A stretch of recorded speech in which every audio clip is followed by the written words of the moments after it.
Hello दोस्तों, India today की 16 सितंबर के न्यूज के अकॉर्डिंग गौतम अदानी वर्ल्ड के सबसे अमीर आदमी बन गए, यानी उन्होंने जेफ बेजोस को भी पीछे छोड़ दिया।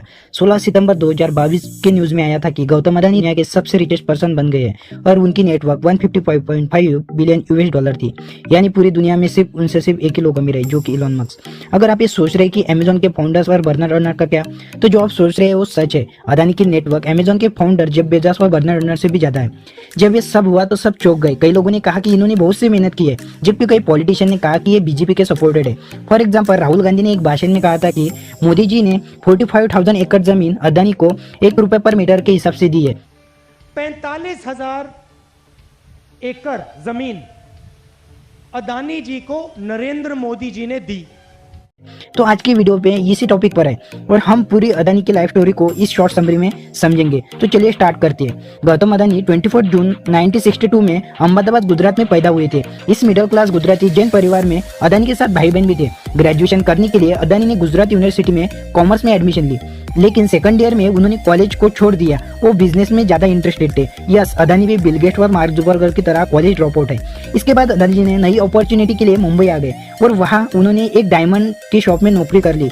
लेकिन इस नौकरी से उन्हें पता चला कि वो बड़े आदमी नहीं बन सकते, इसीलिए उन्होंने खुद का बिजनेस स्टार्ट करने का सोचा और पिछली नौकरी को धंधा समझकर जावेरी बाजार में डायमंड ब्रोकरेज की शुरुआत की। इस बिजनेस ने उन्हें थोड़ी अच्छी अर्निंग करी।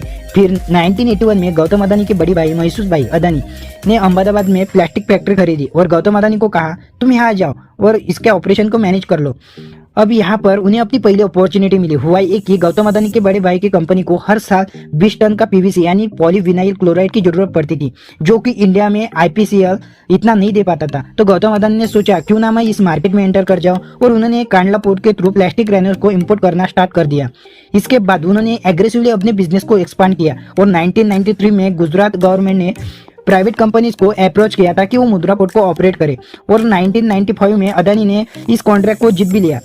और ये बहुत इंपॉर्टेंट पार्ट था अदानी जी के लाइफ में, क्योंकि आज भी ये इंडिया का सबसे बड़ा कमर्शियल पोर्ट है और ये पोर्ट ऐसे ही इतना बड़ा नहीं हो गया। इसके पीछे अदानी जी की काफी मेहनत और स्ट्रेटेजी यूज की थी। फॉर एग्जांपल, जब अदानी को मुद्रा पोर्ट का कॉन्ट्रैक्ट मिला था तब ये रेलवे लाइन से कनेक्ट नहीं था, लेकिन जब ये गवर्नमेंट की बाकी 12 पोर्ट रेलवे लाइन से कनेक्टेड थी, तो अदानी जी ने सबसे पहले तो अपने बाकी बिजनेसेस को मुद्रा पोर्ट के आसपास से सेट कर दिया।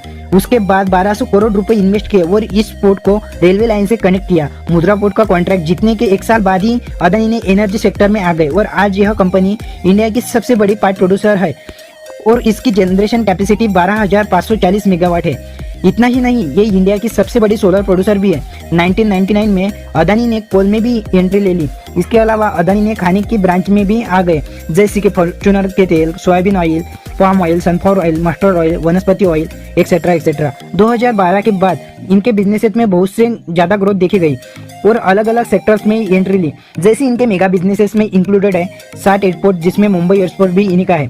अभी अदानी ग्रुप ऐसी लिमिटेड कंपनी है जिनकी आप शेयर्स भी ले सकते हैं और इनमें इंक्लूडेड है Adani ports for special economics zone limited, Adani enterprises limited, Adani Wilmore limited, Adani power limited, Adani green energy limited, Adani total gas limited और अदानी ट्रांसमिशन लिमिटेड।